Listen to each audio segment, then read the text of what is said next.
Welcome to Panchajanya IAS. Today in this class we are going to see the current affairs of 17th July 2024.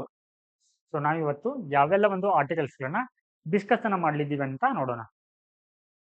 So first topic,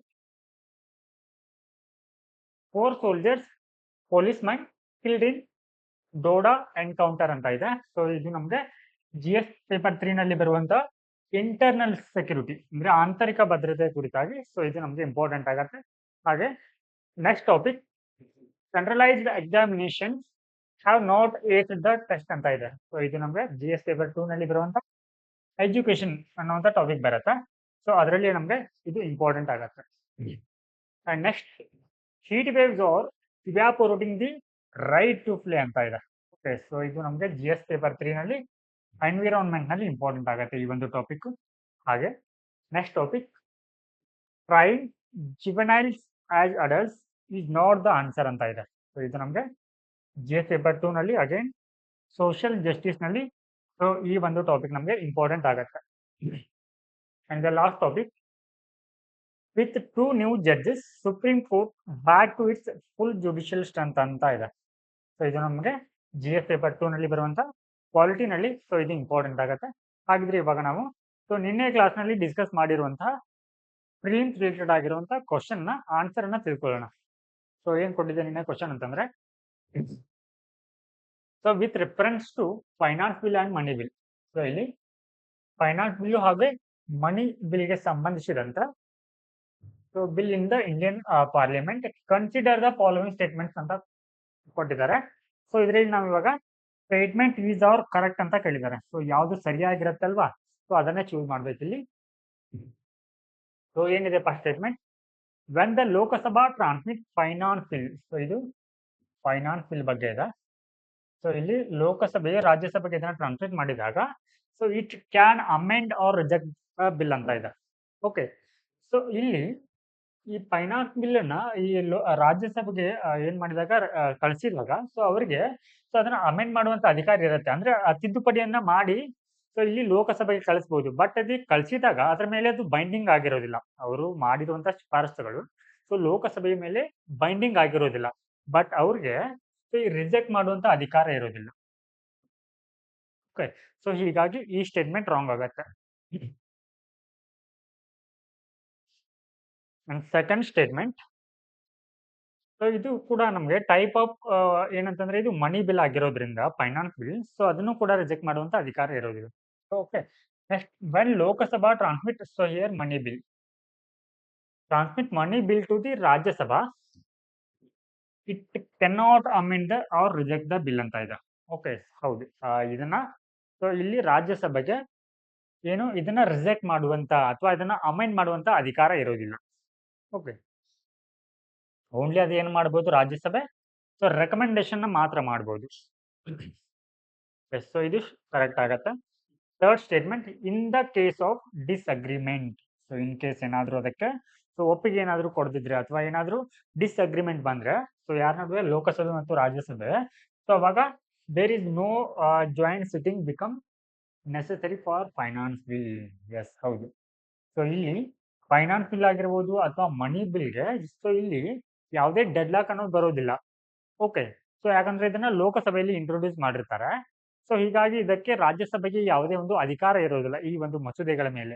so ಹೀಗಾಗಿ ಇಲ್ಲಿ ಜಂಟಿ ಅಧಿವೇಶನ ಅನ್ನುವಂತ ಪ್ರಶ್ನೆನೇ ಬರೋದಿಲ್ಲ. Yes, so ಹೀಗಾಗಿದು there is no joint sitting become necessary for finance. So ಇದು ಕೂಡ ಏನಾಗುತ್ತೆ, ಸೊ ರೈಟ್ ಆಗತ್ತೆ. ಸೊ ಇದರ ಕುರಿತಾಗಿ ನಿನ್ನೆ ಕ್ಲಾಸ್ ನಲ್ಲಿ ಸ್ಟೂಡೆಂಟ್ಸ್ ಗಳು ಅದನ್ನ ಮೆಸೇಜ್ ಅನ್ನ ಮಾಡಿದ್ರು. ಸೊ ಯಾರೆಲ್ಲ ಅದಕ್ಕೆ ಮೆಸೇಜ್ ಅನ್ನ ಮಾಡಿದ್ದಾರೆ ಅಂತ ನೋಡೋಣ.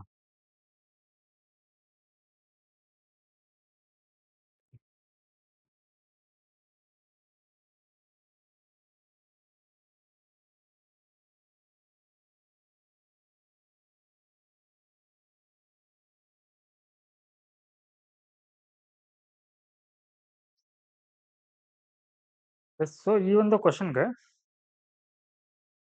ಫಸ್ಟ್ ಒನ್ ಅಂತ ಹೇಳಿದ್ದಾರೆ, ಓನ್ಲಿ ಒನ್. ಸೊ ಇಲ್ಲಿ ಕರೆಕ್ಟ್ ಅಂತ ಕೇಳಿದ್ದಾರೆ. ಸೊ ಇದು ರಾಂಗ್ ಆಗುತ್ತೆ, ಓನ್ಲಿ ಒನ್ ಸರಿ ಆಗಲ್ಲ. ಹಾಗೆ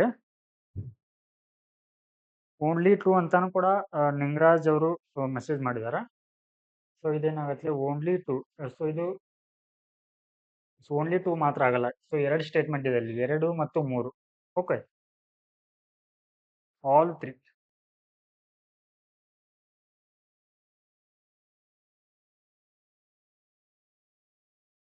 ಸೊ ಆಪ್ಷನ್ ಬಿ ಕರೆಕ್ಟ್ ಆಗುತ್ತೆ. ಓಕೆ.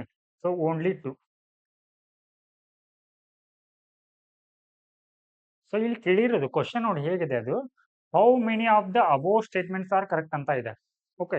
ಸೊ ಇಲ್ಲಿ ಓನ್ಲಿ 2 ಅಂತ ಅಂದ್ರೆ ಸೊ ಇದಂತಲ್ಲ. ಇದರಲ್ಲಿ ಮೇಲಿನ ಹೇಳಿಕೆಗಳಲ್ಲಿ ಎಷ್ಟು ಹೇಳಿಕೆಗಳು ಸರಿ ಇದೆ ಅಂತ ಕೇಳಿದ್ದಾರೆ. ಹೌ ಮೆನಿ ಅಂತ. ಓಕೆ. ಸೊ ಇದರಲ್ಲಿ ಓನ್ಲಿ 2 ಅಂತ ಆಗತ್ತೆ. ಎಸ್. ಸೊ ಇಲ್ಲಿ ನಿಂಗು ಪೂಜಾರಿ ಅವರು ಕರೆಕ್ಟ್ ಆನ್ಸರ್ ಮಾಡಿದ್ದೀರಾ. ಎಸ್. ಸೊ ಓನ್ಲಿ 2 ಅಂತ ಆಗತ್ತೆ. ಹಾಗೆ ನಿನ್ನೆ ಕ್ಲಾಸ್ನಲ್ಲಿ ನಾನು ನಿಮ್ಗೆ ವೈಟ್ ಪಗೋಡ ಬಗ್ಗೆ ಹೇಳಿದ್ದೆ. ಓಕೆ. ಪುರಿಯಲ್ಲಿರುವಂತಹ ಜಗನ್ನಾಥ ಟೆಂಪಲ್ಗೆ ವೈಟ್ ಪಗೋಡ ಅಂತ ಕರೀತಾರಂತ ಹೇಳಿದ್ದ. ಸೊ ಅದ್ರ ಜೊತೆಗೆ ಬ್ಲಾಕ್ ಪಗೋಡ ಅಂತ ಯಾವ ಒಂದು ಟೆಂಪಲ್ಗೆ ಕರೀತಾರಂತ ಹೇಳಿ. ಸೊ ಅದಕ್ಕೆ ಆಯೇಷಾ ಅಂಡ್ ಸೊ ವಿದ್ಯಾಶ್ರೀ ಅವರು ಕೋಣಾರ್ಕ್ ಸೂರ್ಯ ದೇವಾಲಯ ಅಂತ ಮೆಸೇಜ್ ಅನ್ನು ಮಾಡಿದೀರಾ. So S. ಸೊ ಇದು ಕೂಡ ಏನಾಗುತ್ತೆ, ಸೊ ಬ್ಲಾಕ್ ಪಗೋಡ ಅಂತ ಕರೀತಾರೆ ಸೋನಾರ್ಕ್ ಸನ್ ಟೆಂಪಲ್ಗೆ. ಎಸ್. ಸೊ ನಾವಿವಾಗ ಸೊ ಈ ಒಂದು ಆರ್ಟಿಕಲ್ಗಳ ಬಗ್ಗೆ ಡೀಟೇಲ್ ಆಗಿ ನೋಡ್ತಾ ಹೋಗೋಣ.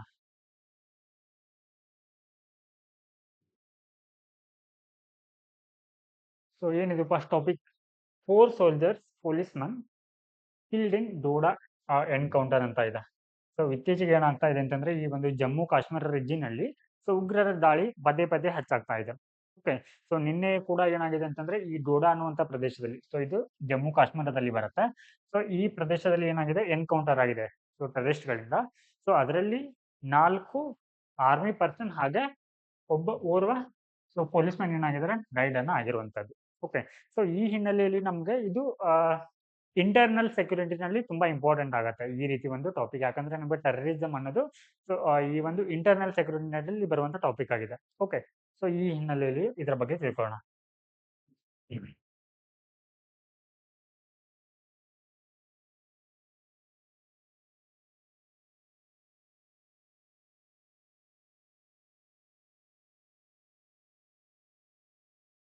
ಎಸ್.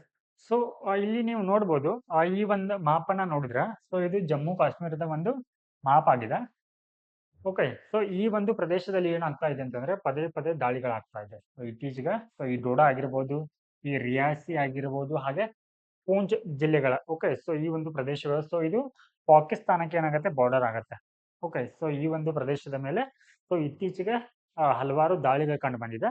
ಸೊ ಈ ಹಿನ್ನೆಲೆಯಲ್ಲಿ ನಾವು ಸೊ ಈ ಒಂದು ದಾಳಿಗಳು ಏನಕ್ಕೆ ಆಗ್ತಾ ಇದೀವಿ, ಯಾವ ಒಂದು ಉದ್ದೇಶವನ್ನ ಇಟ್ಕೊಂಡು ಈ ದಾಳಿಯನ್ನ ಮಾಡಲಾಗ್ತಾ ಇದೆ ಅಂತಂದ್ರೆ ಸೊ ದಾಳಿಯ ಹಿಂದಿನ ಕಾರಣಗಳನ್ನ ತಿಳಿಯೋಣ ಫಸ್ಟ್.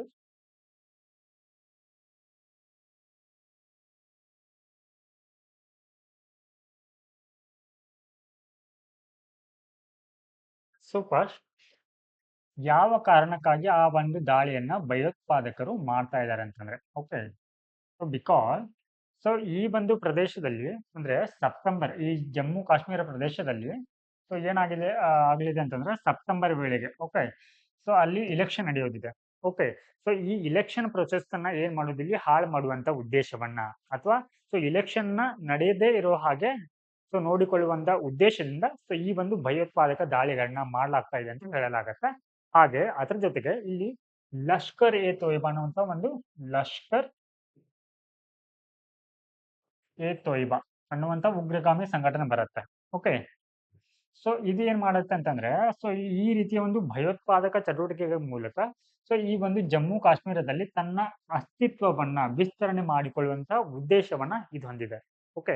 ಸೊ ಹೀಗಾಗಿ ಏನಾಗ್ತಾ ಇದೆ ಅಂತಂದ್ರೆ ಪದೇ ಪದೇ ಈ ಒಂದು ಪ್ರದೇಶದಲ್ಲಿ ಸೊ ಭಯೋತ್ಪಾದಕ ದಾಳಿಗಳು ಕಂಡು ಬರ್ತಾ ಇದೆ. ಹಾಗಿದ್ರೆ ಸೊ ಇಲ್ಲಿ ಏನಾಗಿದೆ ಅಂತಂದ್ರೆ ಸೊ ಇವರು ಇತ್ತೀಚಿನ ಒಂದು ದಾಳಿಗಳನ್ನ ನೋಡಿದ್ರೆ ಸೊ ಇವರು ವಾರ್ ಆಫ್ ನೇಚರ್ ಅನ್ನೋದು ಚೇಂಜ್ ಆಗ್ತಾ ಇದೆ. ಅಂದ್ರೆ ದಾಳಿಯ ಒಂದು ಅಥವಾ ಯುದ್ಧದ ಒಂದು ಸನ್ನಿವೇಶ ಏನಾಗ್ತಾ ಇದೆ ಅಂತಂದ್ರೆ ಸೊ ಇಲ್ಲಿ ಭಯೋತ್ಪಾದಕರು, ಓಕೆ, ಸೊ ಏನ್ ಮಾಡಿದ್ದಾರೆ, ಇಲ್ಲಿ ಚೇಂಜ್ ಮಾಡ್ಕೊಂಡಿದ್ದಾರೆ. ಓಕೆ. ಸೊ ಮೊದಲೆಲ್ಲ ಏನಾಗ್ತಾ ಇತ್ತು ಅಂತಂದ್ರೆ ಕೇವಲ ಜಮ್ಮು ಕಾಶ್ಮೀರದ ಒಂದು ಕಣಿವೆಗೆ ಅಂದ್ರೆ ವ್ಯಾಲಿಗೆ ಮಾತ್ರ ಸೀಮಿತವಾಗಿದ್ದಂತಹ ಒಂದು ದಾಳಿ ಸೊ ಇವಾಗ ಸೊ ಪೂಂಚ್ ಆಗಿರ್ಬೋದು ಅಥವಾ ರಜೌರಿ ಅಂತ ಬರುತ್ತೆ. ಸೊ ಈ ಒಂದು ಪ್ರದೇಶಗಳಿಗೆ ಏನಾಗಿದೆ ಅಂತಂದ್ರೆ ಸೊ ಇಲ್ಲಿ ಸೊ ಈ ಒಂದು ಭಯೋತ್ಪಾದಕ ದಾಳಿಯನ್ನ ವಿಸ್ತರಣೆ ಮಾಡಿದ್ದಾರೆ. ಯಾಕಂತಂದ್ರೆ ಸೊ ಆ ಒಂದು ಪ್ರದೇಶಗಳಲ್ಲಿ ಸೊ ಇಲ್ಲಿ ಮ್ಯಾಪ್ ಅಲ್ಲಿ ನೀವು ನೋಡ್ಬೋದು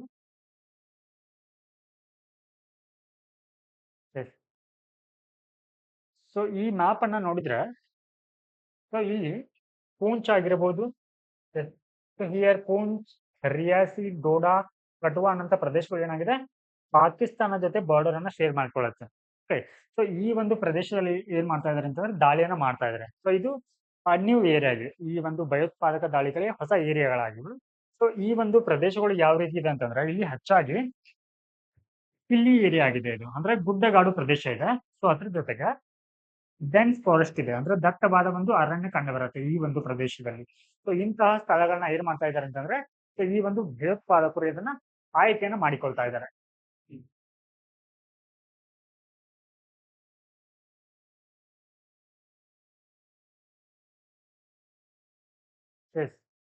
ಸೊ ನೆಕ್ಸ್ಟ್ ಏನಂತಂದ್ರೆ ಸೊ ಇವರು ಆ ಪ್ಲೇಸಸ್ ಅನ್ನ ಚೇಂಜ್ ಮಾಡಿದ್ದಾರೆ. ಓಕೆ, ಮೊದಲನೇದಾಗಿ ಹಾಗೆ ಸೊ ಇಲ್ಲಿ 2020ರಲ್ಲಿ ಏನಾಗತ್ತೆ ಅಂತಂದ್ರೆ ಈ ಚೀನಾ ಮತ್ತು ಭಾರತದ ನಡುವೆ ಸೊ ಈ LAC ಬಳಿ ಲೈನ್ ಆಫ್ ಆಕ್ಚುಯಲ್ ಕಂಟ್ರೋಲ್ ಅಂತ ಬರುತ್ತೆ. ಸೊ ಇದೆಲ್ಲಿ ಬರುತ್ತೆ? ಸೊ ಲಡಾಖ್ ನಲ್ಲಿ ಬರುತ್ತೆ.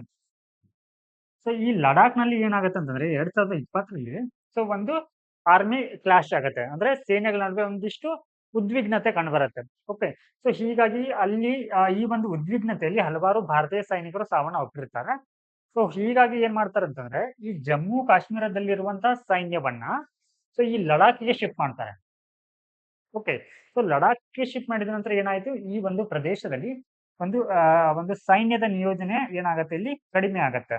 ಓಕೆ, ಕಡಿಮೆ ಸೈನಿಕರ ಸಂಖ್ಯೆ ಇಲ್ಲಿ ಕಂಡು ಬರುತ್ತೆ.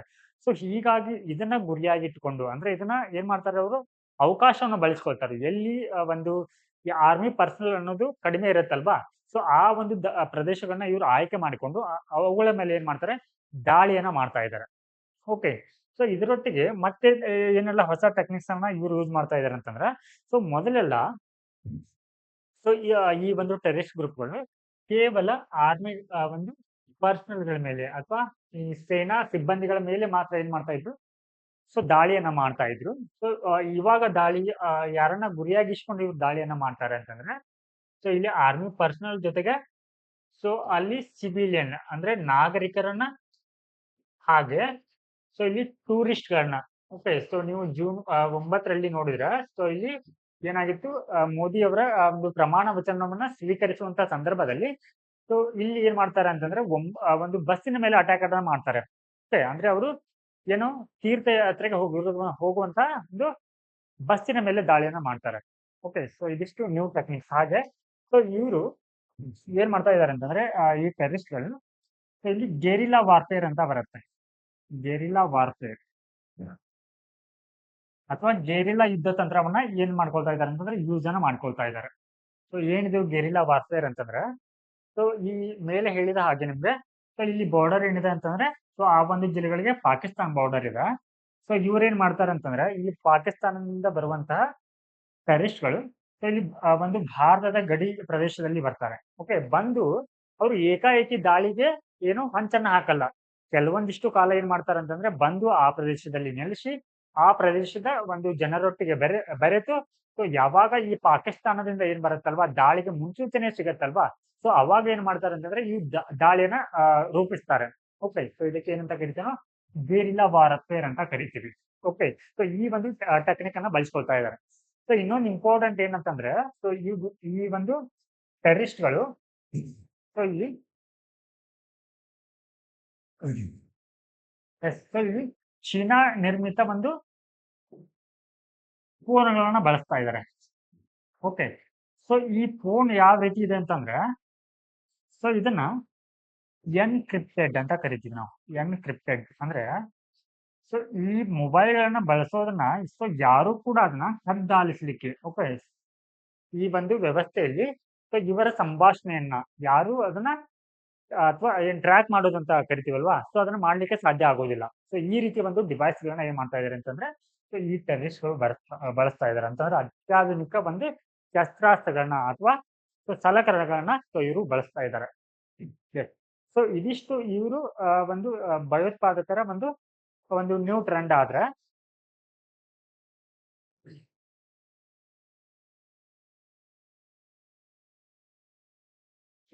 ಸೊ ಇಲ್ಲಿ ಕೆಲವೊಂದಿಷ್ಟು ವೈಫಲ್ಯಗಳು ಕೂಡ ಕಂಡುಬರುತ್ತೆ ಭಾರತೀಯ ಒಂದು ಸೈನ್ಯದಿಂದ. ಏನು ವೈಫಲ್ಯ ಅಂತಂದ್ರೆ ಈ ಒಂದು ಭಯೋತ್ಪಾದಕ ದಾಳಿಯ ವೈಫಲ್ಯಕ್ಕೆ ಅಥವಾ ಅದನ್ನ ನಿಗ್ರಹಕ್ಕೆ ಸೊ ಈ ವೈಫಲ್ಯ ಉಂಟಾಗ್ಲಿಕ್ಕೆ ಕಾರಣ ಏನಂತಂದ್ರೆ ಮೊದಲನೇದಾಗಿ ಸೊ ಇಲ್ಲಿ ಕಡಿಮೆ ಸಂಖ್ಯೆಯ ಸೈನ್ಯ ಕಂಡು ಬರ್ತಾ ಇರೋದು ಆ ಒಂದು ಪ್ರದೇಶದಲ್ಲಿ. ಮೇಲೆ ಹೇಳಿದ ಹಾಗೆ ನಿಮ್ಗೆ 2021ರಲ್ಲಿ ಗಲ್ವಾನ್ ಕಣಿವೆ ಒಂದು ಕ್ಲಾಶ್ ಆಗತ್ತೆ, ಅದರ ಹಿನ್ನೆಲೆಯಲ್ಲಿ ಶಿಫ್ಟ್ ಆಗಿರತ್ತೆ. ಸೊ ಇಲ್ಲಿ ಸೊ ಈ ಒಂದು ಆರ್ಮಿ ಪರ್ಸನಲ್ ಅಥವಾ ಈ ಒಂದು ಏನು ಸೈನ್ಯ ಸಿಬ್ಬಂದಿ ಏನ್ ಮಾಡ್ತಾರೆ ಅಂತಂದ್ರೆ ಇಲ್ಲಿ ಹೆಚ್ಚಾಗಿ ಇವರು ಸೊ ಇಲ್ಲಿ ಟೆಕ್ನಿಕಲ್ ಇಂಟೆಲಿಜೆನ್ಸ್ ಅಂತ ಬರುತ್ತೆ. Technical intelligence, okay, and one more human intelligence ಅಂತ ಬರುತ್ತೆ. ತಾಂತ್ರಿಕ ಬೇಹುಗಾರಿಕೆ ಅಥವಾ ಮಾನವ ಬೇಹುಗಾರಿಕೆ ಅಂತ. ಸೊ ಇಲ್ಲಿ ಇವ್ರು ಏನ್ ಮಾಡ್ತಾ ಇದಾರೆ, ಈ ಇಂಡಿಯನ್ ಒಂದು ಆರ್ಮಿಯವರು ಈ ಟೆಕ್ನಿಕಲ್ ಇಂಟೆಲಿಜೆನ್ಸಿಯನ್ನ ಸೊ ಈ ಒಂದು ಭಯೋತ್ಪಾದಕತೆಯನ್ನ ನಿಗ್ರಹಿಸಲು ಬಳಸ್ಕೊಳ್ತಾ ಇದಾರೆ. ಬಟ್ ಇಲ್ಲಿ ಇವ್ರು ಏನ್ ಮಾಡಿದ್ದಾರೆ ಇವಾಗ, ಸೊ ಇದಕ್ಕೆ ವಿರುದ್ಧವಾಗಿ ಟೆರರಿಸ್ಟ್ಗಳು ಸೊ ಚೀನಾ ನಿರ್ಮಿತ ಆ ಒಂದು ಫೋನ್ಗಳನ್ನ ಬಳಸ್ತಾ ಇದಾರೆ. ಓಕೆ, ಆ ಒಂದು ಫೋನ್ಗಳನ್ನ ಸೊ ಯಾರು ಕೂಡ ಟ್ರ್ಯಾಕ್ ಮಾಡಕ್ಕೆ ಬರೋದಿಲ್ಲ. ಸೊ ಹೀಗಾಗಿ ಏನಾಗುತ್ತೆ ಇಲ್ಲಿ ಈ ಟೆಕ್ನಿಕಲ್ ಇಂಟೆಲಿಜೆನ್ಸಿ ಅನ್ನೋದು ಏನಾಗುತ್ತೆ ಸೊ ಇಲ್ಲಿ ಫೇಲ್ಯೂರ್ ಆಗತ್ತೆ. ಸೊ ಇದ್ರ ಬದಲಾಗಿ ಅವ್ರೇನು ಈ ಒಂದು ಹ್ಯೂಮನ್ ಇಂಟೆಲಿಜೆನ್ಸ್ ಅನ್ನ ಅಂದ್ರೆ ಮಾನವ ಒಂದು ಗೂಢಚಾರಿಕೆಯನ್ನ ಅಥವಾ ಬೇಹುಗಾರಿಕೆಯನ್ನ ಬಳಸ್ಕೊಳ್ತಾ ಇಲ್ಲ. ಸೊ ಏನಿದು ಹ್ಯೂಮನ್ ಇಂಟೆಲಿಜೆನ್ಸ್ ಅಂತಂದ್ರೆ ಸೊ ಯಾವ ಒಂದು ಪ್ರದೇಶದಲ್ಲಿ ಭಯೋತ್ಪಾದಕ ದಾಳಿ ಉಂಟಾಗ್ತಾ ಇದ್ರೆ ಸೊ ಅವರ ಚಲನವಲನಗಳ ಬಗ್ಗೆ ಏನ್ ಮಾಡುತ್ತೆ ಅಂತಂದ್ರೆ ಅಲ್ಲಿ ಒಂದು ಸ್ಥಳೀಯರು ಮಾಹಿತಿಯನ್ನು ನೀಡ್ತಾರೆ. ಸೊ ಈ ಒಂದು ಕೆಲಸವನ್ನ ಇವರು ಮಾಡ್ತಾ ಇಲ್ಲ, ಸ್ಥಳೀಯರನ್ನ ಸೊ ಈ ಒಂದು ಪ್ರೊಸೆಸ್ ಅಲ್ಲಿ ಬಳಸ್ಕೊಳ್ತಾ ಇಲ್ಲ. ಓಕೆ, ಹಾಗೆ ಸೊ ಇಲ್ಲಿ 2023 ನವೆಂಬರ್ ಇಂದ ಸೊ ಈ ಒಂದು ಪ್ರದೇಶಕ್ಕೆ ಜಮ್ಮು ಪ್ರದೇಶದ ಈ ಒಂದು ಭಾಗಗಳಿಗೆ ಸೊ ಈ ಪರ್ಮನೆಂಟ್ ಡಿಜಿಪಿನ ಓಕೆ ಸೊ ಡಿಜಿಪಿನ ನೇಮಕ ಮಾಡಿಲ್ಲ. ಸೊ ಇವಿಷ್ಟು ಏನಾಗಿದೆ ಅಂತಂದ್ರೆ ಇಲ್ಲಿ ಸೊ ಗುಪ್ತಚರ ಇಲಾಖೆಯ ಒಂದು ವೈಫಲ್ಯ ಇಲ್ಲಿ ಕಂಡುಬರುತ್ತೆ.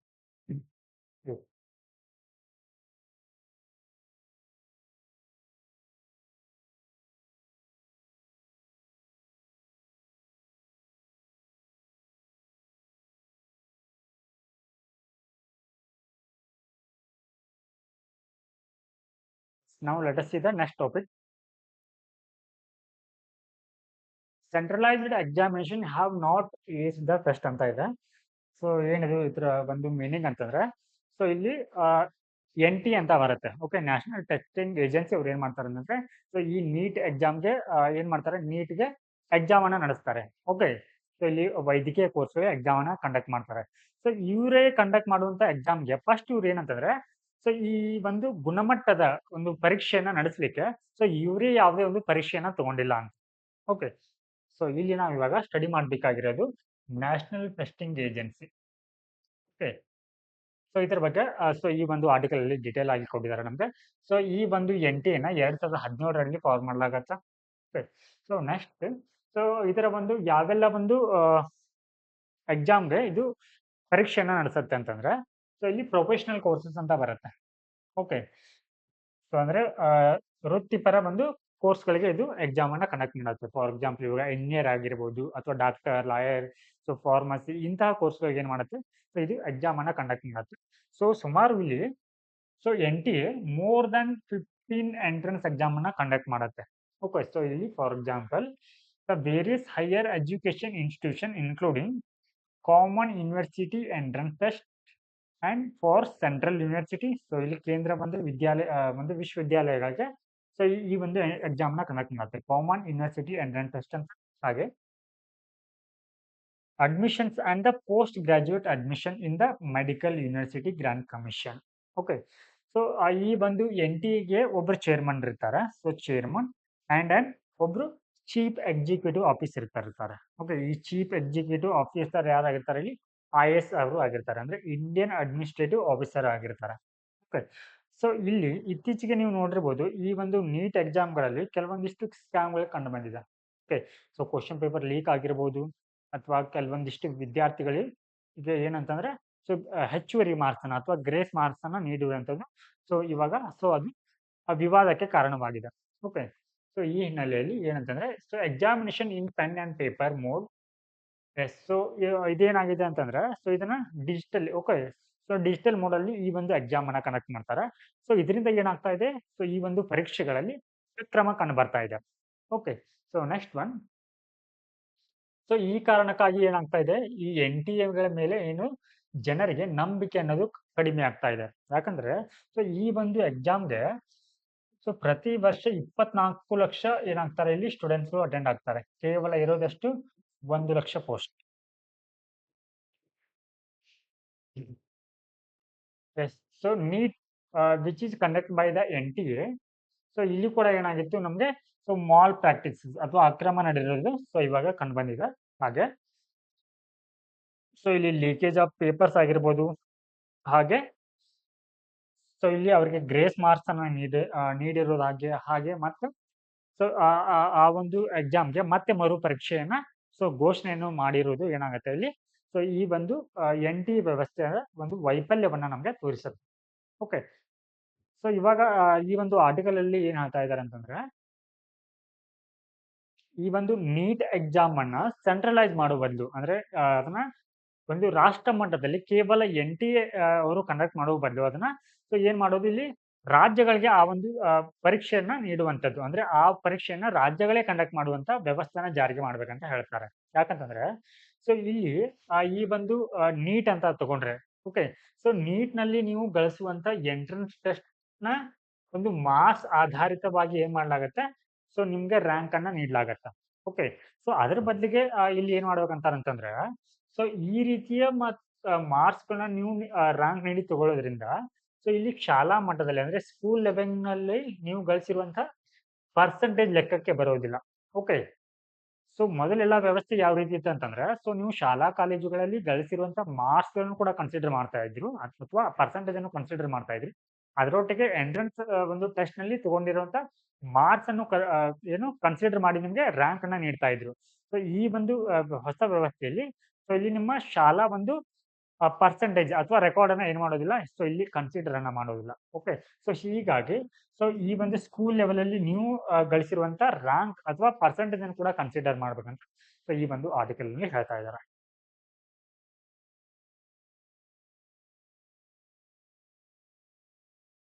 S. Now let us see the next topic. Heat waves are evaporating the right to play.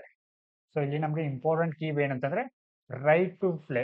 So ಇಲ್ಲಿ ಹೀಟ್ ಸ್ಟ್ರೋಕ್ ನಿಂದ ಏನಾಗ್ತಾ ಇದೆ ಅಂತಂದ್ರೆ, ಸೊ ಮಕ್ಕಳ ಒಂದು ಓಕೆ ಆಟವಾಡುವಂತ ಹಕ್ಕು ಏನಾಗ್ತಾ ಇದೆ ಅಂತಂದ್ರೆ ಕಳೆದು ಹೋಗ್ತಾ ಇದೆ ಅಂತ ಕೊಟ್ಟಿದ್ದಾರೆ. ಓಕೆ. ಸೊ ಈ ಹಿನ್ನೆಲೆಯಲ್ಲಿ ನಾವು ನೋಡೋಣ. So first year play. Okay. ಆಟ ಅಂತಂದ್ರೆ ಏನ್ ಡೆಫಿನಿಷನ್ ಹೇಳುತ್ತೆ ನಮ್ಗೆ, ಸೊ ಈ ಆಟ ಅನ್ನುವಂಥದ್ದು ಯೂನಿವರ್ಸಲ್ ಆಗಿರುತ್ತೆ, ಜಾಗತಿಕವಾಗಿರುತ್ತೆ. ಸೊ ಎಲ್ರು ಕೂಡ ಇದರಲ್ಲಿ ಭಾಗಿಯಾಗ್ತಾರೆ. ಹಾಗೆ ಇದು crossing national, cultural and socio economic ಬೌಂಡ್ರಿಯನ್ನ ಕ್ರಾಸ್ ಮಾಡುತ್ತೆ. ಓಕೆ. ಸೊ ಕ್ರಿಕೆಟ್ ಅಂತ ತಗೊಂಡ್ರೆ ಸೊ ಇದನ್ನ ಜಾಗತಿಕವಾಗಿ ಸೊ ಎಲ್ರು ಕೂಡ ಏನ್ ಮಾಡ್ತಾರೆ, ಸೊ ಈ ಒಂದು ಕ್ರಿಕೆಟ್ ಅನ್ನ ಆಡ್ತಾರೆ ಅಥವಾ ಇದನ್ನ ಆನಂದಿಸ್ತಾರೆ. ಓಕೆ. ಸೊ ಇದು ಯುನಿಸೆಫ್ ಅವರು ಒಂದು ಇದನ್ನ ಹೇಳ್ತಾರೆ. ಓಕೆ. ಒಂದು ಡೆಫಿನಿಷನ್ ಕೊಡ್ತಾರೆ. ಏನಂತಂದ್ರೆ ಈ ಪ್ಲೇ ಕುರಿತಾಗಿ vital building for social connection ಅಂದ್ರೆ ಅಂದ್ರೆ ಮಕ್ಕಳು ಸಾಮಾಜಿಕ ಒಂದು ಕನೆಕ್ಷನ್ ಆಗ್ಲಿಕ್ಕೆ, ಹಾಗೆ ಅವರ ಒಂದು ಬೌದ್ಧಿಕ ಮತ್ತು ಸೊ ಅವರ ಒಂದು ಮಾನಸಿಕ ಆರೋಗ್ಯ ವೃದ್ಧಿಗೊಳ್ಳಲಿಕ್ಕೆ ಸೊ ಈ ಕ್ರೀಡೆ ಅನ್ನೋದು ಅಥವಾ ಆಟ ಅನ್ನೋದು ತುಂಬಾ ಮಹತ್ವ ಆಗತ್ತೆ ಅಂತ ಸೊ ಇಲ್ಲಿ ಯುನಿಸೆಫ್ ಅವರು ಹೇಳ್ತಾರೆ. ಹಾಗೆ ಸೊ ಈ ಯುನಿಸೆಫ್‌ನ ಅಥವಾ ಸೊ ಇಲ್ಲಿ ಆರ್ಟಿಕಲ್ 31 ಬರುತ್ತೆ. Okay. Of the United Nations convention on the rights of the so child ಅಂತ. ಸೊ ಇದರಲ್ಲಿ ಏನ್ ಮಾಡಿದ್ದಾರೆ, ಸೊ ಈ ರೈಟ್ ಟು ಪ್ಲೇ ಅನ್ನೋದನ್ನ ಸೊ ಸೇರಿಸಿದ್ದಾರೆ. ಓಕೆ. ಅಂದ್ರೆ ಆಟವಾಡುವುದು ಕೂಡ ಮಕ್ಕಳ ಒಂದು ಹಕ್ಕಂತ ನಾವಿಲ್ಲಿ ನೋಡಬಹುದು.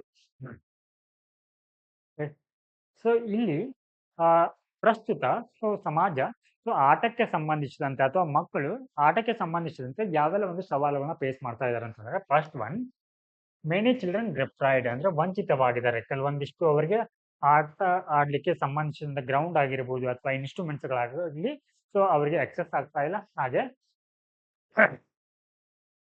ಸೊ ಇಲ್ಲಿ ಜಾಗತಿಕ ಒಂದು ದತ್ತಾಂಶವನ್ನ ನೋಡಿದ್ರೆ, ಅಂಕಿಅಂಶಗಳನ್ನ ನೋಡೋದಾದ್ರೆ ಸೊ ಇಲ್ಲಿ ಸೊ 5 ಚಿಲ್ಡ್ರನ್‌ಗಳಲ್ಲಿ 5 ಮಕ್ಕಳಲ್ಲಿ ಒಬ್ಬರಿಗೆ ಸೊ ಇಲ್ಲಿ ಆಟವಾಡ್ಲಿಕ್ಕೆ ಟೈಮೇ ಸಿಗ್ತಾ ಇಲ್ಲ. ಓಕೆ. ಹಾಗೆ 10 ಮಕ್ಕಳಲ್ಲಿ ಒಬ್ಬ ಮಗುವಿಗೆ ಸೊ ಇಲ್ಲಿ had no outdoor play. Yes. So ಅಂದ್ರೆ ಸೊ ಹೊರಾಂಗಣ ಆಟವನ್ನ ಸೊ ಇವರು ಆಡಲ್ಲ. 10 ಮಕ್ಕಳಲ್ಲಿ ಒಬ್ರು ಮಕ್ಕಳು.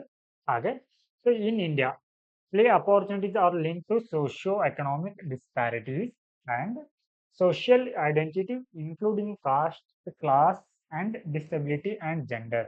ಸೊ ಇಲ್ಲಿ ಆಟಕ್ಕೆ ಅಥವಾ ನೀವು ಇನ್ ಕೇಸ್ ಏನಾದರೂ ಗ್ರೌಂಡ್ಗೆ ಹೋಗ್ಬೇಕಿದ್ರೆ ಓಕೆ, ಸೊ ಅಲ್ಲಿ ಕೂಡ ಭಾರತೀಯ ಒಂದು ವ್ಯವಸ್ಥೆಯಲ್ಲಿ ಯಾವ ರೀತಿ ಆಗತ್ತೆ ಅಂದ್ರೆ ಅವರಿಗೆ ತಾರತಮ್ಯವನ್ನ ಮಾಡಲಾಗತ್ತೆ. ಬಿಕಾಸ್ ಸೊ ಅವರ ಜಾತಿಯನ್ನ ನೋಡ್ತಾರೆ, ಅವರ ಒಂದು ವರ್ಗವನ್ನ ನೋಡ್ತಾರೆ, ಸೊ ಅಥವಾ ಜೆಂಡರ್ ಒಂದು ಇಂಡಿಕೇಟರ್ ಅನ್ನ ಇಲ್ಲಿ ಏನ್ ಮಾಡ್ತಾರೆ ಅಂತಂದ್ರೆ ಸೊ ಇದಕ್ಕೆ ಬಳಸ್ಕೊಳ್ತಾರೆ. ಇಲ್ಲಿ ಇಂಪಾರ್ಟೆಂಟ್ ಈ ಒಂದು ರೈಟ್ ಟು ಪ್ಲೇ ಮೇಲೆ ಸೊ ಇಲ್ಲಿ ಜಾಗತಿಕ ಒಂದು ಹವಾಮಾನ ಬದಲಾವಣೆ ಸೊ ಯಾವ ರೀತಿ ಒಂದು ಪರಿಣಾಮವನ್ನ ಬೀರುತ್ತೆ ಅಂತಂದ್ರೆ ಇಲ್ಲಿ extreme weather event. So extreme weather event ಅಂದ್ರೆ ಫಾರ್ ಎಕ್ಸಾಂಪಲ್ ಇವಾಗ ಹೀಟ್ ವೇವ್ ಕೊಟ್ಟಿದ್ದಾರೆ, ಸೊ ಅದ್ರ ಜೊತೆ ಫ್ಲಡ್ ಆಗಿರ್ಬೋದು. ಸೊ ಇವುಗಳೆಲ್ಲ ಏನ್ ಮಾಡುತ್ತೆ ಅಂತಂದ್ರೆ ಮಕ್ಕಳ ಒಂದು ಆಟದ ಒಂದು ಹಕ್ಕನ್ನ ಕಸಿದುಕೊಳ್ಳುತ್ತೆ. ಓಕೆ, ಸೊ ಇಲ್ಲಿ ಈ ಚಿಲ್ಡ್ರನ್ಸ್ ಕ್ಲೈಮೇಟ್ ರಿಸ್ಕ್ ಅಂದ್ರೆ ಈ ಒಂದು ಹವಾಮಾನ ಒಂದು ಬದಲಾವಣೆಯಿಂದ ಸೊ ಮಕ್ಕಳು ಸೊ ಯಾವ ಒಂದು ಪರಿಸ್ಥಿತಿಯನ್ನ ಅಥವಾ ಯಾವ ಒಂದು ರಿಸ್ಕ್ ನಲ್ಲಿ ಇದ್ದಾರೆ ಅನ್ನುವಂತ ಒಂದು ಸೂಚ್ಯಂಕದಲ್ಲಿ ಸೊ ಭಾರತಕ್ಕೆ ಎಷ್ಟನೇ ರ್ಯಾಂಕ್ ಇದೆ ಅಂತಂದ್ರೆ 163 ಕಂಟ್ರಿಗಳಲ್ಲಿ ಸೊ 26 ರ್ಯಾಂಕ್ ಇದೆ. ಓಕೆ, ಅಂದ್ರೆ ಸೊ ಭಾರತದಲ್ಲಿ ಮಕ್ಕಳು ಒಂದು ಕ್ಲೈಮೇಟ್ ಚೇಂಜ್ಗೆ ಏನಾಗಿದೆ ಆಗಿದ್ದಾರೆ ಹೆಚ್ಚಾಗಿ ಒಡ್ಕೊಳ್ತಾರೆ. ಓಕೆ, ಸೊ ಈ ರೀತಿಯ ಒಂದು ಎಕ್ಸ್ಟ್ರೀಮ್ ಇವೆಂಟ್ಗಳಿಂದ ಅಥವಾ ಕ್ಲೈಮೇಟ್ ಚೇಂಜ್ ಇಂದ ಏನಾಗತ್ತೆ ಅಂತಂದ್ರೆ ಕೆಲವೊಂದು ಶಾಲೆಗಳು ಕೂಡ ಮುಚ್ಚಿ ಹೋಗುತ್ತೆ. ಓಕೆ, ಸೊ ಇದನ್ನ ಆ ಒಂದು ವೆದರ್ ಇವೆಂಟ್ ಅಲ್ಲಿ ಸೊ ನೀವು ಫಾರ್ ಎಕ್ಸಾಂಪಲ್ ಇವಾಗ ಸೊ ಡೆಲ್ಲಿ ಮತ್ತು ಪಂಜಾಬ್ಗಳಲ್ಲಿ ನೋಡಿದ್ರೆ ಸೊ ಅಲ್ಲಿ ಬೇಸಿಗೆ ಒಂದು ಸಮಯದಲ್ಲಿ ಏನ್ ಮಾಡ್ತಾರೆ ಅಂತಂದ್ರೆ ಬೇಸಿಗೆ ಆಗಿರ್ಬೋದು ಮತ್ತು ಚಳಿಗಾಲದಲ್ಲಿ ಓಕೆ, ಸೊ ಬೇಸಿಗೆಯಲ್ಲಿ ಏನಾಗಿರುತ್ತೆ ಅಲ್ಲಿ ಬಹಳ ಬಿಸಿಲಿರುತ್ತೆ. ಓಕೆ, ಸೊ ಹೀಗಾಗಿ ಅಲ್ಲಿ ಏನ್ ಮಾಡ್ತಾರೆ ಶಾಲೆಗಳಿಗೆ ಒಂದಿಷ್ಟು ಕಾಲ ರಜೆಯನ್ನ ಘೋಷಣೆ ಮಾಡಿರ್ತಾರೆ. ಹಾಗೆ ಇವನ್ ಚಳಿಗಾಲದಲ್ಲಿ ಕೂಡ ಏನಿರುತ್ತೆ ತುಂಬಾ ಚಳಿ ಇರುತ್ತೆ. ಸೊ ಈ ಕಾರಣಕ್ಕಾಗಿ ಕೂಡ ಏನ್ ಮಾಡ್ತಾರೆ ಸೊ ಆ ಒಂದು ಶಾಲೆಗಳಿಗೆ ರಜೆಯನ್ನ ಕೊಡ್ತಾರೆ. ಸೊ ಇಲ್ಲಿ ಶಾಲೆಗೆ ಅಂತ ಬಂದಾಗ ಸೊ ಅಲ್ಲಿ ಆಟದ ಮೈದಾನ ಇರುತ್ತೆ, ಅವ್ರಿಗೆ ಆಡ್ಲಿಕ್ಕೆ ಎಲ್ಲ ಅನುಕೂಲ ಇರುತ್ತೆ, ಇನ್ಸ್ಟ್ರೂಮೆಂಟ್ಸ್ ಇರುತ್ತೆ. ಸೊ ಇನ್ ಕೇಸ್ ಏನಾದ್ರು ಶಾಲೆಗಳು ಕ್ಲೋಸ್ ಆದ್ರೆ ಅವ್ರಿಗೆ ಸೊ ಅವ್ರು ಏನಾಗ್ತಾರೆ ಅವಾಗ ಸೊ ಯಾವುದೇ ಒಂದು ಆಡದೆ ಸೊ ಅವರು ದೈಹಿಕ ಮತ್ತು ಮಾನಸಿಕ ಒಂದು ಸೊ ಆರೋಗ್ಯಕ್ಕೆ ಏನಾಗ್ತಾರೆ ಬಲಿಯಾಗ್ತಾರೆ. Okay, yes. So next disproportionate effects. So ಯಾವೆಲ್ಲ ಒಂದು ಎಫೆಕ್ಟ್ಸ್ಗಳು ಸೊ ಈ ಮಕ್ಕಳ ಮೇಲೆ ಆಗತ್ತೆ ಅಂತಂದ್ರೆ ಆಟದಿಂದ ವಂಚಿತರಾದಾಗ so first year so urbanisation and environmental degradation reduce the play spaces. So ಇವಾಗ ನಗರೀಕರಣ ಆಗ್ತಾ ಇರೋದ್ರಿಂದ ನಗರಗಳಲ್ಲಿ ಹೆಚ್ಚಾಗಿ ಪ್ಲೇ ಗ್ರೌಂಡ್ ಅನ್ನೋದು ಕಂಡು ಬರ್ತಾ ಇಲ್ಲ. ಸೊ ಅದರ ಜೊತೆಗೆ ಡೆಗ್ರೇಡೇಷನ್ ರೆಡ್ಯೂಸ್ ದ ಓಕೆ, ಸೊ ಆ ಒಂದು ಪ್ರದೇಶಗಳನ್ನ ಕೂಡ ಏನ್ ಮಾಡ್ತಾ ಇದಾರೆ ಇವಾಗ ಕಟ್ಟಡಗಳನ್ನ ನಿರ್ಮಾಣ ಮಾಡ್ಲಿಕ್ಕೆ ಬಳಸ್ಕೊಳ್ತಾ ಇದ್ದಾರೆ. ಹಾಗೆ ಸೊ ಇದರ ರೀತಿ ಇದೇ ರೀತಿ ಮಕ್ಕಳು ಏನಾದ್ರು ಆಟದಿಂದ ವಂಚಿತರಾಗಿದ್ದ ಆಗ್ತಾ ಹೋದ್ರೆ ಅವರ ಮೇಲೆ ದೀರ್ಘಾವಧಿಯ ಒಂದು ಪರಿಣಾಮಗಳು ಯಾವ ರೀತಿ ಇರುತ್ತೆ ಅಂತ. ಓಕೆ, ಸೊ ಅವ್ರ ಮೇಲೆ physical and cognitive development. Okay, so ಇದೇನಾಗತ್ತೆ ಸೊ ಅವರ ದೈಹಿಕ ಮತ್ತು ಮಾನಸಿಕ ಬೆಳವಣಿಗೆ ಅನ್ನೋದು ಕುಂಠಿತ ಆಗತ್ತೆ. ಹಾಗೆ ಸೊ ಇಲ್ಲಿ ಯಾವ ವ್ಯಕ್ತಿ ಒಂದು ಕ್ರೀಡೆಗಳಲ್ಲಿ ಆಕ್ಟಿವ್ ಆಗಿರ್ತಾನಲ್ವಾ ಸೊ ಆತನಲ್ಲಿ ಸ್ಕಿಲ್ ಅನ್ನೋದು ಜಾಸ್ತಿ ಇರುತ್ತೆ. ಸೊ ತುಂಬಾ ಆಕ್ಟಿವ್ ಇರ್ತಾನೆ ಆತ. ಓಕೆ, ಸೊ ಇದರಿಂದ ಏನಾಗುತ್ತೆ ಸೊ ಪ್ಲೇ ಮಾಡದಿದ್ರೆ ಮಕ್ಕಳು ಸೊ ಅವರಲ್ಲಿ ಸ್ಕಿಲ್ಡ್ ಫೋರ್ಸ್ ಏನಾಗುತ್ತೆ ಕಡಿಮೆ ಆಗುತ್ತೆ. ಹಾಗೆ ಹೈಯರ್ ಸೋಷಿಯಲ್ ವೆಲ್ಫೇರ್ ಕಾಸ್ಟ್ ಆಗತ್ತೆ. ಸೊ ಇಲ್ಲಿ ಮಕ್ಕಳು ಏನಾಗ್ತಾರೆ ಇಲ್ಲಿ ಆರೋಗ್ಯದಿಂದ ಏನಾಗ್ತಾರೆ ಇಲ್ಲಿ ಸಫರ್ ಆಗ್ತಾರೆ. ಸೊ ಈ ಕಾರಣಕ್ಕಾಗಿ ಸೊ ಆರೋಗ್ಯ ವೆಚ್ಚ ಕೂಡ ಏನಾಗುತ್ತೆ ಇಲ್ಲಿ ಹೆಚ್ಚಾಗತ್ತಾ ಹೋಗುತ್ತೆ. ಓಕೆ, ಸೊ ಇದರ ಕುರಿತಾಗಿ ಯಾವೆಲ್ಲ ಕ್ರಮಗಳನ್ನ ತೆಗೆದುಕೊಳ್ಳಬಹುದು ಅಂತಂದ್ರೆ so first one bioclimatic design principle and urban planning strategies create green space and cooling corridors. So ಇಲ್ಲಿ ಪ್ಲೇ ಗ್ರೌಂಡ್ ಅಂತ ಬಂದಾಗ ಸೊ ಅಲ್ಲಿ ಏನ್ ಮಾಡೋದು ಇಲ್ಲಿ ಕೂಲಿಂಗ್ ಇದನ್ ಮಾಡೋದು ಕೂಲಿಂಗ್ ಕಾರಿಡಾರ್ ಅನ್ನ ನೇಮಿಸುವಂತದ್ದು. ಹಾಗೆ ಇಲ್ಲಿ ಗ್ರೀನ್ ಸ್ಪೇಸ್ ಅನ್ನ ಅಥವಾ ಹಸಿರು ಹೊದಿಕೆಯನ್ನ ಆ ಒಂದು ಆಟದ ಮೈದಾನದ ಸುತ್ತ ಸೊ ಇಲ್ಲಿ ನಾವು ನಿರ್ಮಿಸಬೇಕಾಗತ್ತೆ. ಸೊ ಅದರ ಜೊತೆಗೆ expand access to existing green spaces and park. So ಇಲ್ಲಿ ಕೆಲವೊಂದು ಪಾರ್ಕ್ ನೀವು ಗವರ್ಮೆಂಟ್ ಪಾರ್ಕ್ ನೋಡಿದ್ರೆ ಸೊ ಅವ್ರು ಏನ್ ಮಾಡ್ತಾರೆ ಅಂತಂದ್ರೆ ಸೊ ಒಂದಿಷ್ಟು ಸಮಯ ಆದ ನಂತರ ಅದನ್ನ ಕ್ಲೋಸ್ ಮಾಡ್ತಾರೆ. ಓಕೆ, ಸೊ ಅದರ ಬದಲು ಏನ್ ಮಾಡೋದಿಲ್ಲಿ ಸೊ ಲಾಂಗ್ ಅವರ್ ಅನ್ನ ಓಕೆ ಆ ಒಂದು ಪಾರ್ಕ್ ಅಥವಾ ಒಂದು ಗ್ರೀನ್ ಸ್ಪೇಸ್ ಗಳಿಗೆ ಸೊ ಇವರಿಗೆ ಅವಕಾಶವನ್ನ ನೀಡುವುದರ ಮೂಲಕ ನಾವು ಈ ಒಂದು ರೈಟ್ ಟು ಪ್ಲೇ ಅನ್ನೋದನ್ನ ಏನಿದೆ ಅಲ್ವಾ ಸೊ ಅವ್ರ ಮಕ್ಕಳಿಗೆ ನಾವು ನೀಡಬಹುದಾಗಿದೆ.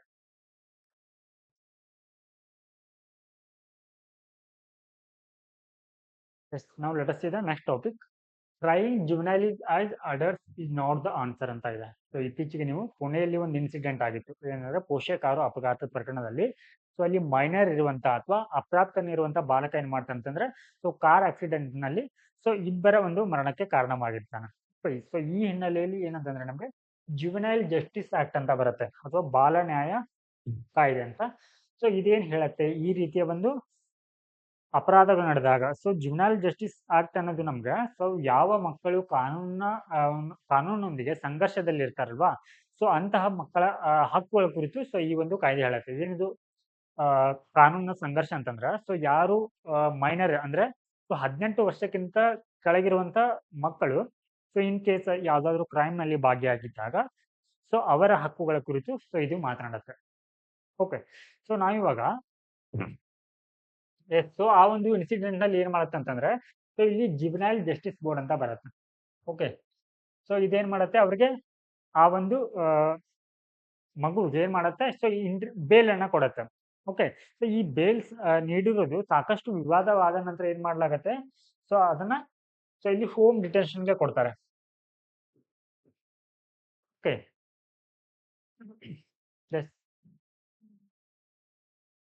ಸೊ ಇಲ್ಲಿ ಈ ರೀತಿಯ ಒಂದು ಮಕ್ಕಳ ಸಮಸ್ಯೆ ಅಂತ ಬಂದಾಗ ಅಥವಾ ಮಕ್ಕಳ ಒಂದು ಅಪರಾಧ ಅಂತ ಬಂದಾಗ ಸೊ ಇಲ್ಲಿ ಏನ್ ಹೇಳತ್ತೆ ಅಂತಂದ್ರೆ ಈ ಒಂದು juvenile justice act allows for possibility of trying adolescent above 16 as adult if they are accused of committing heinous offence. So ಇಲ್ಲಿ ಹಿನೋಸ್ ಅಫೆನ್ಸ್ ಅಂತಂದ್ರೆ ಘೋರ ಅಪರಾಧ.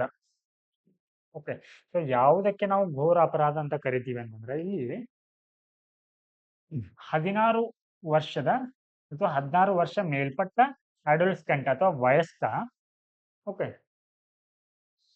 ಸೊ ಇನ್ ಕೇಸ್ ಏನಾದ್ರೂ ಈತ 7 ವರ್ಷದ ಗರಿಷ್ಠ ಶಿಕ್ಷೆನ ಸೊ ವಿಧಿಸುವಂತ ಅಪರಾಧವನ್ನು ಏನಾದ್ರೂ ಮಾಡಿದ್ರ ಸೊ ಆತನನ್ನ ಅಡಲ್ಟ್ ಅಂತ ಕರೀತಾರೆ. ಸೊ ಇದು ಈ ಒಂದು ಜುವೆನೈಲ್ ಜಸ್ಟಿಸ್ ಆಕ್ಟ್ ನಲ್ಲಿ ಇರುವಂತ ಒಂದು ಪ್ರೊವಿಷನ್ ಆಗಿದೆ.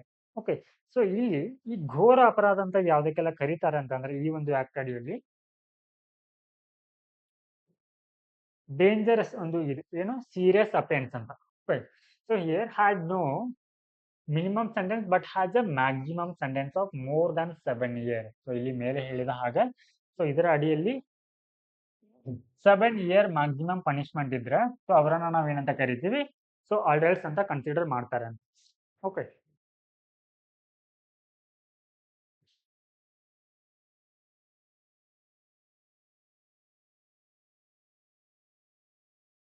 ಸೊ ಇಲ್ಲಿ ಒಂದು ಏನಂತಂದ್ರೆ ಬೆಸ್ಟ್ ಪ್ರಾಕ್ಟೀಸ್ ಅನ್ನ ಕೊಟ್ಟಿದ್ದಾರೆ. ಯಾವ ರೀತಿ ಅಂತಂದ್ರೆ ಸೊ ಈ ರೀತಿ ಏನಾದ್ರು ಕಾರ್ ಅಪಘಾತ ಅಥವಾ ಕಾರ್ ಆಕ್ಸಿಡೆಂಟ್ ಆದಾಗ ಓಕೆ ಸೊ ಮೈನರ್ ಏನಾದ್ರು ಕಾರ್ ಆಕ್ಸಿಡೆಂಟ್ ಮಾಡಿದ್ರ ಸೊ ಇಲ್ಲಿ ಇಂಡೋನೇಷ್ಯಾ ಮತ್ತೆ US ನಲ್ಲಿ ಒಂದು ರೂಲ್ ಇದೆ. ಏನಂತಂದ್ರೆ ಸೊ ಯಾರು ಆ ಒಂದು ಅಪಘಾತವನ್ನ ಮಾಡಿರ್ತಾರಲ್ವಾ ಸೊ ಅವರು ಏನ್ ಮಾಡ್ಬೇಕಾಗತ್ತೆ ಅಂತಂದ್ರೆ ಸೊ ಆ ಒಂದು ವಿಕ್ಟಿಮ್ಗಳ ಒಂದು ಕುಟುಂಬದ ಜವಾಬ್ದಾರಿಯನ್ನ ಏನ್ ಮಾಡ್ಬೇಕಾಗತ್ತೆ ವಹಿಸ್ಕೊಳ್ಬೇಕಾಗತ್ತೆ.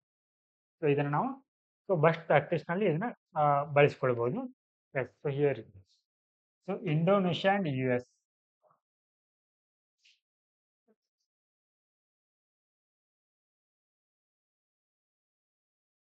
Yes, now let us see the next topic.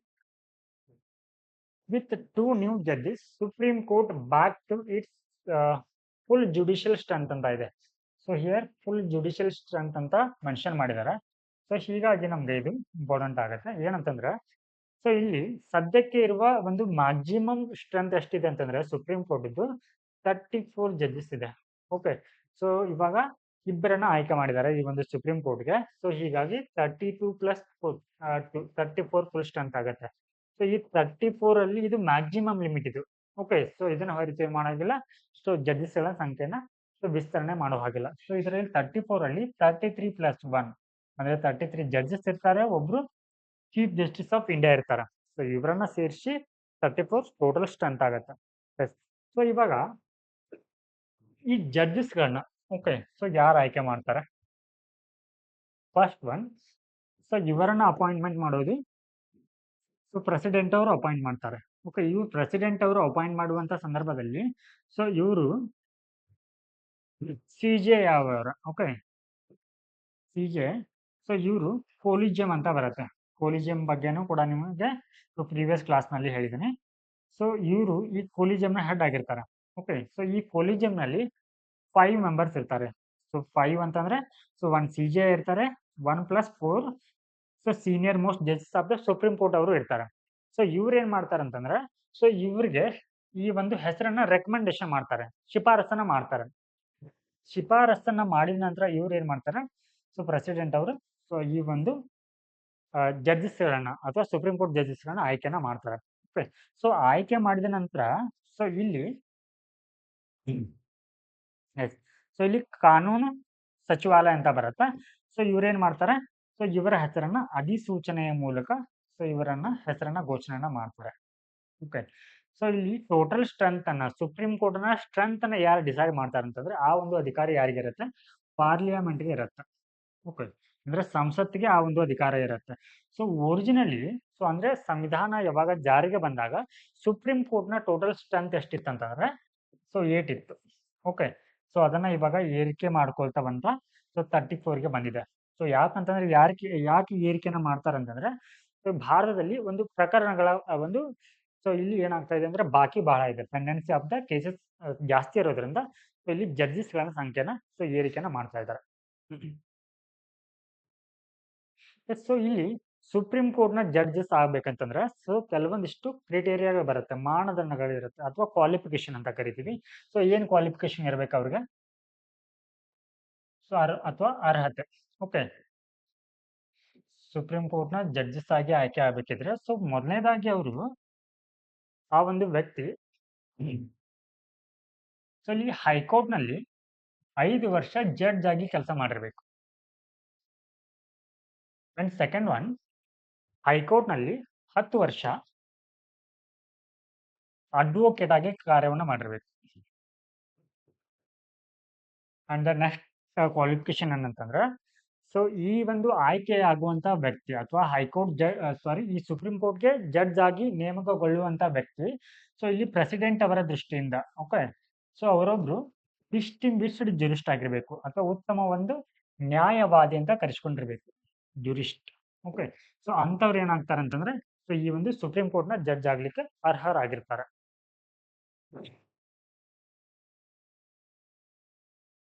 ಹಾಗಿದ್ರೆ ಸೊ ಈ ಒಂದು ಅಪಾಯಿಂಟ್ಮೆಂಟ್ ಬಗ್ಗೆ ಸೊ ನಮಗೆ ಯಾವ ಆರ್ಟಿಕಲ್ ಮಾಹಿತಿಯನ್ನ ನೀಡುತ್ತೆ ಅಂತಂದ್ರೆ ಓಕೆ ಸೊ ಯಾವ ಒಂದು ಆರ್ಟಿಕಲ್ ಅಡಿಯಲ್ಲಿ ಸೊ ಈ ಒಂದು ಜಡ್ಜಸ್ ಗಳನ್ನ ಆಯ್ಕೆ ಮಾಡಲಾಗತ್ತೆ ಅಂತಂದ್ರೆ ಇಲ್ಲಿ ಆರ್ಟಿಕಲ್ 124 ಸಬ್ ಕ್ಲಾಸ್ 2 ಅಂತ ಬರುತ್ತೆ. ಸೊ ಅಂದ್ರೆ ಇದು ಯಾವ ರೀತಿ ಜಡ್ಜಸ್ ಗಳನ್ನ ಅಪಾಯಿಂಟ್ಮೆಂಟ್ ಮಾಡಬೇಕು ಅನ್ನೋದ್ರ ಬಗ್ಗೆ ಪ್ರೊಸೀಜರ್ ಬಗ್ಗೆ ನಮಗೆ ಮಾಹಿತಿಯನ್ನ ನೀಡುತ್ತೆ.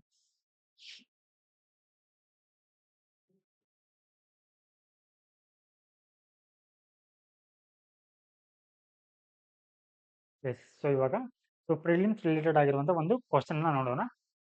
ಸೊ ಏನಿದೆ ಕ್ವಶನ್ ಅಂತಂದ್ರೆ in the appointment of the so this is the judges of the Supreme Court,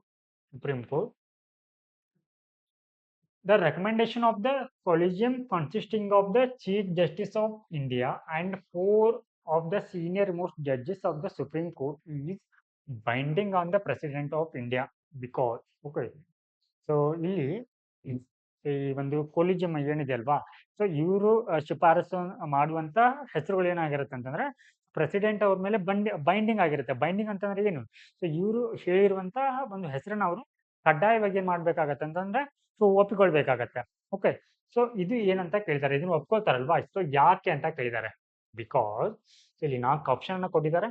so ಯಾವ ಕಾರಣಕ್ಕಾಗಿ ಸೊ ಇದು ಬೈಂಡಿಂಗ್ ಆಗಿರುತ್ತೆ ಅನ್ನೋದನ್ನ ಸೊ ಕಮೆಂಟ್ ನಲ್ಲಿ ತಿಳಿಸಿ. ಇದರ ಉತ್ತರಗಳನ್ನ ನಾವು ನಾಳೆ ಕ್ಲಾಸ್ ನಲ್ಲಿ ಚರ್ಚಿಸೋಣ. ಸೊ ನಮಸ್ಕಾರ.